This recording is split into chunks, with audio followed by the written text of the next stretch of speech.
கொஞ்சம் யோசிச்சு பாரு. தங்கச்சி கல்யாணத்தை கடன் உடனே வாங்கி முடிச்சிட்டு இவ்வளவு அவஸ்தைப்பட்டு இருக்கேனே, ஒரு மாசமாவது இந்தானே 500 ரூபாய் அப்படின்னு சொல்லி கொடுத்திருக்கேடா நீ? நீ ஓ சக்திக்கு மீறி கடன் வாங்கி தங்கச்சி கல்யாணம் பண்ணது உன்னுடைய தப்பு. நான் அன்னைக்கே சொன்னேன். சரி அதை விடு, எனக்கு கஷ்டமா இருக்கு, கொஞ்சம் பணம் கொடு அப்படி நீ ஒரு தரமாவது கேட்டிருக்கியா? நீ கேட்டாதனால நான் வேற பிளான் போட்டேன்.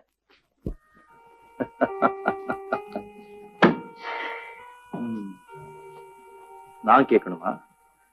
டேய், நீ கேட்காம நான் உன்னை படிக்க வைக்கல. உனக்கு அப்பப்ப ஏது எது தேவையோ அதெல்லாம் நீ கேட்காம நான் செய்யல. உண்மையான அன்பிருந்தா நிலைமையை புரிஞ்சுக்கிட்டு நீயா உதவணும். அண்ணே, படிக்க வச்சேன், காப்பாத்தினேன், சோறு போட்டேன்னு எத்தனை தடவை சொல்லுவீங்க? நானும் உங்களை படிக்க வைக்க சொன்னேன். விவரம் தெரிஞ்ச நாள்ல இருந்து நீங்க எனக்காக செலவு செய்தெல்லாம் டைரியில குறிச்சு வச்சிருக்கேன். கூடிய சீக்கிரம் வட்டியை முதலமா திருப்பி கொடுத்துடுறேன். நான் பாறேன்.